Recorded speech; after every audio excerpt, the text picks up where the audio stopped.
പള്ളിയിൽ വരുന്നവരെ മുടക്കുന്നത് എന്നുള്ളതാണ്. ഞാനൊരു കഥ വായിച്ചത് ഓർക്കുന്നു. കഥയല്ല, ശരിക്കും സംഭവിച്ചതാണ്. ഒരു പള്ളിയിൽ കുർബാനയുടെ സമയത്ത് ഒരു മനുഷ്യന്റെ ഫോൺ സൈലൻസിലിടാൻ മറന്നുപോയി. അത് ഒച്ചത്തിൽ റിങ് ചെയ്ത് കഴിഞ്ഞപ്പോഴേക്ക് വികാരിച്ചൻ ആൾത്താരയിൽ നിന്ന് ഒന്ന് ഷൗട്ട് ചെയ്തിട്ട് ഓഫ് ചെയ്യാൻ വേണ്ടി പറഞ്ഞു. എല്ലാവരും ഇവനെ ഒന്ന് സ്റ്റെയർ ചെയ്ത് നോക്കി.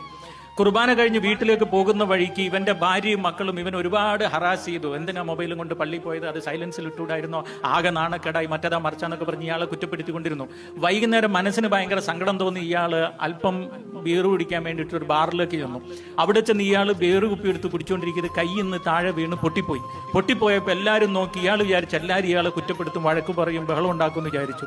സുന്ദരിയായ ഒരു പെൺകുട്ടി ഓടി വന്ന് no sir don't worry sir എന്ന് പറഞ്ഞ ആളെ ഒന്ന് നീക്കി പെട്ടെന്ന് അതെല്ലാം തുടച്ച് വൃത്തിയാക്കി ആളുടെ ഉടുപ്പയിൽ വീണത് പോകാൻ വേണ്ടി നല്ല കർച്ചീഫൊക്കെ കൊടുത്ത് കോംപ്ലിമെന്റ് ആയിട്ട് വീണ്ടും ഒരു ആൽക്കഹോൾ ബോട്ടിൽ കൈ കൊണ്ടുകൊടുത്ത് കോംപ്ലിമെന്റ് ഫ്രീ ആയിട്ട്.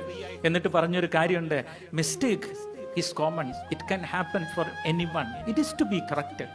തെറ്റുകൾ ആർക്കും സംഭവിക്കാവുന്നതാണ്, അതെല്ലാവർക്കും ഉള്ളതല്ലേ, അതുകൊണ്ട് സാരമില്ല, താങ്കൾ ഇത് ഫ്രീ ആയിട്ട് കുടിച്ചോളൂ പറഞ്ഞ് കൊടുത്തു.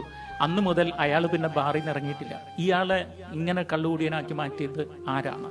പലപ്പോഴും നമ്മൾ പള്ളിയിൽ പോയിട്ട് ഭയങ്കര പ്രാർത്ഥനയും ഒച്ചവെപ്പും ഭയങ്കര ഭക്തരുമാണ്, പക്ഷെ മനുഷ്യനോട് നന്നായി പെരുമാറാൻ നമുക്കറിയില്ല. നമ്മുടെ പ്രാർത്ഥന നമ്മളെ പഠിപ്പിക്കേണ്ടത് മനുഷ്യനോട് സ്നേഹത്തോടെ പെരുമാറാനാണ്.